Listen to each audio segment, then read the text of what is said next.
السلام علیکم ورحمۃ اللہ وبرکاتہ۔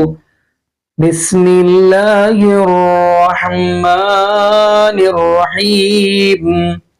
جی ناظرین، آج ہم جس حوالہ سے گفتگو کرنے جا رہے ہیں، آیا کہ قبروں کو بوسہ دینا، سجدہ کرنا یہ جائز ہے کہ نہیں؟ تو اسی حوالہ سے پہلے تو ناظرین آپ کو چند علماء کرام کی ویڈیو دکھاتے ہیں، پھر انشاءاللہ ناظرین اسی حوالہ سے ہم بھی گفتگو کریں گے۔ تو آئیے ناظرین مل کے ویڈیو دیکھتے ہیں۔ کے لیے کیا ان کی قبر کو بوسہ دے سکتا ہوں؟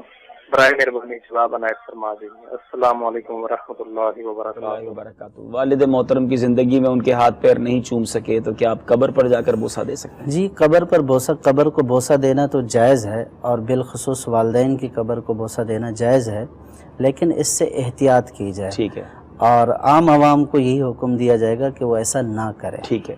اچھا، قبر پر جو والد صاحب کی قبر ہے یا والدہ کی قبر ہے، اس کی چوکھٹ کو جو قبر کے بعد جو ہے وہاں جا کر اس کو بوسہ دے سکتے ہیں؟ اصل میں ہر ایک کی چوکھٹ تو نہیں ہوتی ہے، چوکھٹ نہیں ہوتی، وہ قبر ہی کو جا کر جو ہے وہ بوسہ۔ پینتی کی طرف جا کر یا سرانے کی طرف جا کر جو ہے وہ بوسہ دے گا۔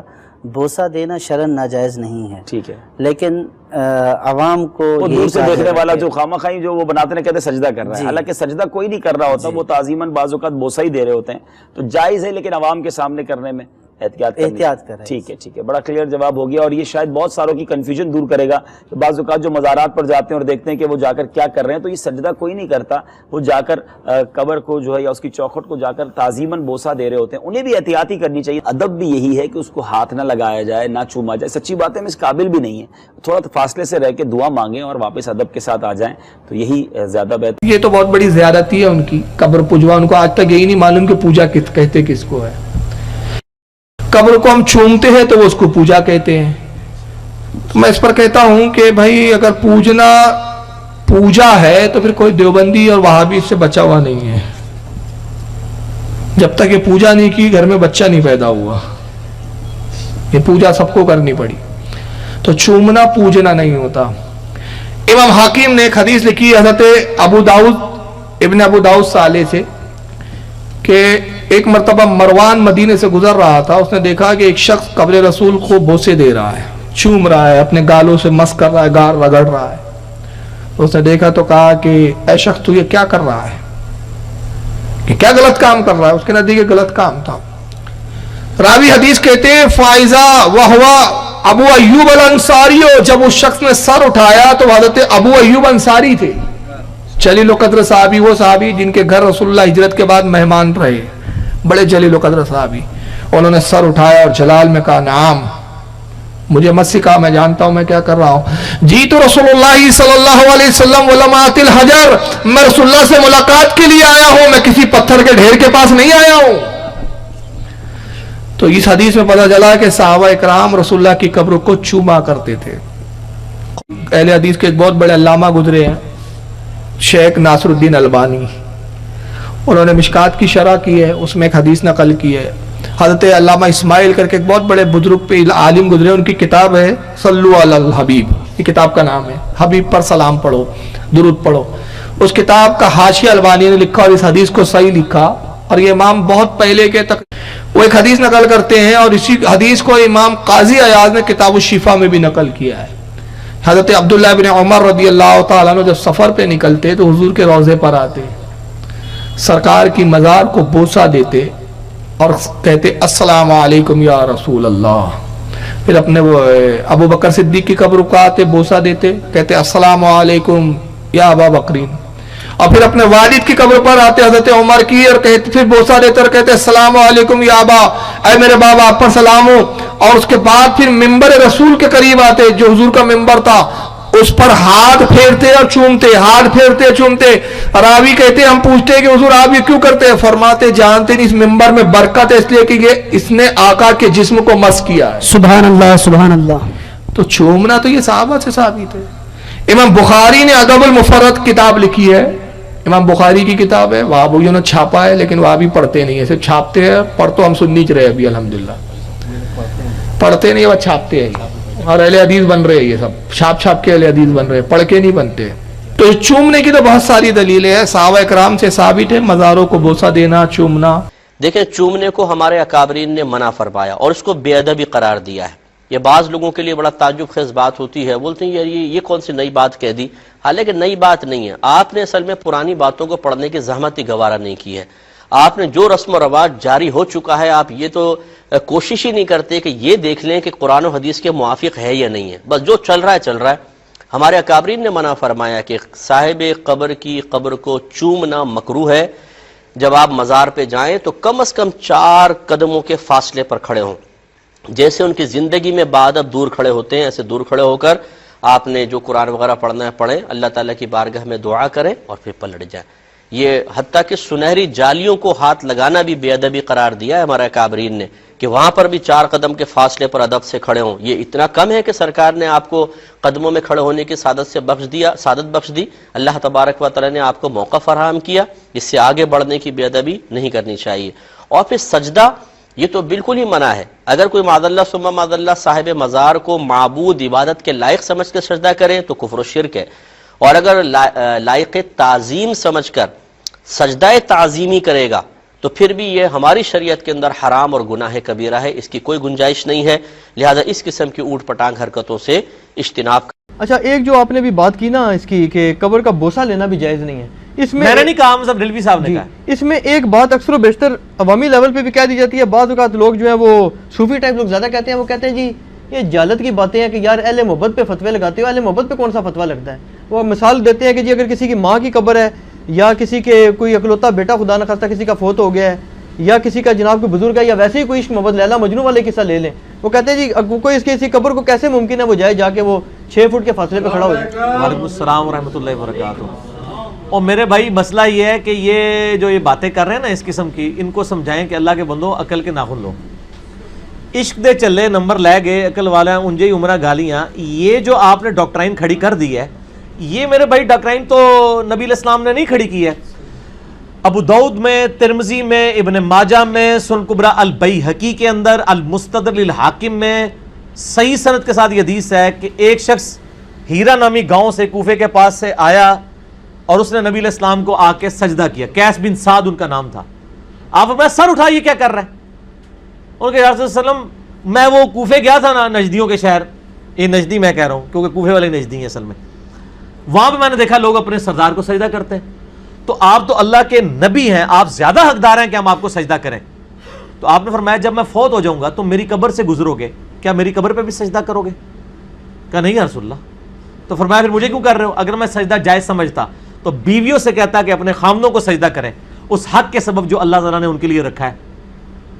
تو اس سے ابھی نے تو نہیں کہا یا رسول اللہ یہ تو محبت کا سجدہ ہے، محبت والوں کے پہ تو فتوی ہی نہیں لگتا، یہ تو آڑے بابے ہی کہندے نے، صحابہ کرام نہیں سرے کہندے کہ محبت والوں پہ فتویٰ نہیں لگتا۔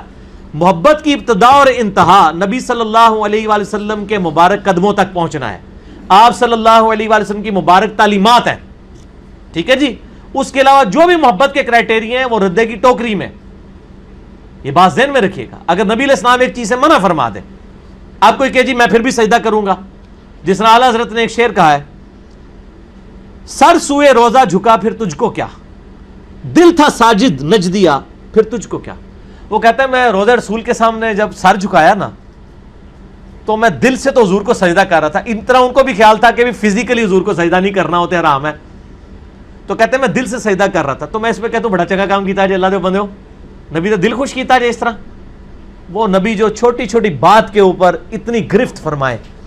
مسلم شریف کی حدیث، ایک صحابی کہہ رہا ہے من یطع اللہ ورسولہ فقد رشدا، جو اللہ اس کے رسول کی اطاعت کرے وہ کامیاب ہوا، ومن یعصہما، اور جو ان دونوں کی نافرمانی کرے فقد غوا، وہ گمراہ ہو گیا۔ اور آپ فرمانا بئس الخطیب انت، کتنا برا خطیب ہے تو نے یہ کیوں کہا کہ ان دونوں کی، تجھے چاہیے تھا تو کہتا اللہ اور اس کے رسول کی، تو نے دو کیوں کہا؟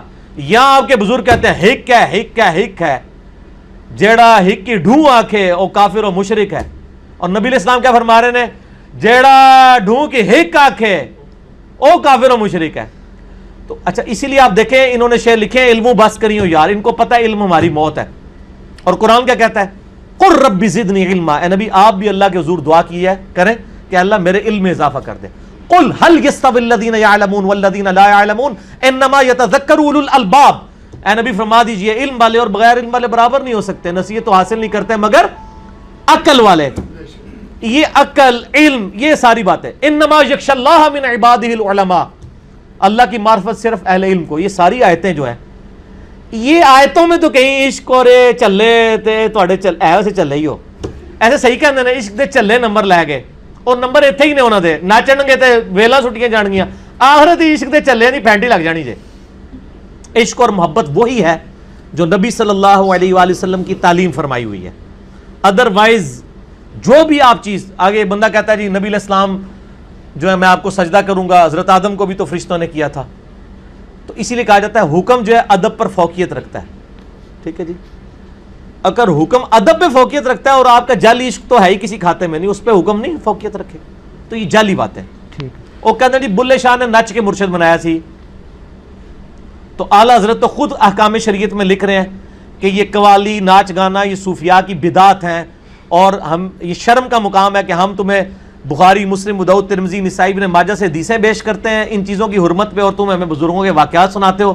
ان روایتوں کا کیا کام؟ آپ کے ساتھ ہی میرا قوالی والا کلپ بھی ریکارڈڈ موجود ہے. وہ صوفیاء تو اہل حضرت کو بھی نہیں نہ مانتے جی، صوفی اہل حضرت کو بھی کوئی نہیں مانتے. تو پھر اس کا مطلب ہے کہ ہمیں یہ تانا دیتے تھے تھوڑا کو روحانی باپ کوئی نہیں ہے، یہ مطلب انہوں نے بھی کوئی نہیں ہے. پھر اعلیٰ حضرت کو اگر نکال دیتے ہیں تو پیچھے کیا رہ جاتا ہے؟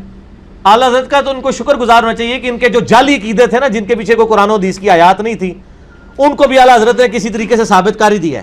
وہ کہتے ہیں نہیں سارے مولوی ہیں. ہاں تو پھر کیا ہے؟ صاحب وہ کیا لفظ کرتے ہیں، کہتے ہیں صاحب شریعت ہے، ایک صاحب وہ دل ہے کہ کیا ہے وہ نہیں ہے. صاحب دل یعنی وہ ہوتا ہے جو قرآن حدیث پہ عمل نہیں کرتا، بس ان کا کنسیپٹ ہے تو وہ آپ اپنے پاس جیب میں رکھیں نا. لائن ہے. ہم تو آپ کے نبوی بھائی ہیں، ہمیں آپ نے کوئی بات کرنی ہے نبی علیہ السلام کے ریفرنس سے کرنی ہے. ٹھیک ہے، اس قسم کی باتیں کرنی ہے تو جائیں گرو نانک سے کریں، پنجا صاحب چلے جائیں. ہمیں بات کرنی ہوگی قرآن و سنت سے کرنی ہوگی، کیونکہ نبی علیہ السلام نے یہ تو نہیں فرمایا میں اپنے بعد فلانا بزرگ چھڑ کے جا رہے ہیں. آپ نے فرمایا تھا دو چیزیں چھوڑ کے جا رہا ہوں، اللہ کی کتاب اور میری سنت. اور غدیر خم پہ فرمایا اللہ کی کتاب اور میرے اہل بیت، اور اہل بیت کا احترام کرنا، اللہ کی کتاب کو پکڑنا. ان کو کہیں کہ اپنا ایک عقیدہ کتاب و سنت سے ثابت کریں جس عقیدے میں ہم سے تفرد رکھتے ہیں. ٹھیک ہے، اگر یہ کہتے ہیں اللہ ایک ہے تو وہ ہم بھی مانتے ہیں، جی یہ عقیدہ نہ ثابت کریں. انہوں نے جو عقیدے اپنے جعلی بنائے ہیں نا، کوئی ایک عقیدہ قرآن و سنت سے ثابت کریں، نہیں ثابت. جی ناظرین، آپ نے یہ ویڈیو ملاحظہ فرمائی. ناظرین حیرانگی والی بات یہ کہیں بھی قرآن حدیث کے اندر یہ چیز نہیں ہے کہ جی قبر کو چومنا چاہیے، بوسہ دینا چاہیے، کہیں بھی نہیں ہے. ہاں میت کو بس بندہ بوسہ دے سکتا ہے، جیسے امام بخاری رحمۃ اللہ نے باب باندھا ہے کہ بندہ دنیا سے گیا اس کو میت کا بوسہ لینا جائز ہے. جیسے نبی پاک صلی اللہ علیہ وسلم کا بوسہ حضرت ابو بکر صدیق رضی اللہ تعالیٰ نے لیا جب نبی پاک صلی اللہ علیہ وسلم نے رب سے ملاقات کی.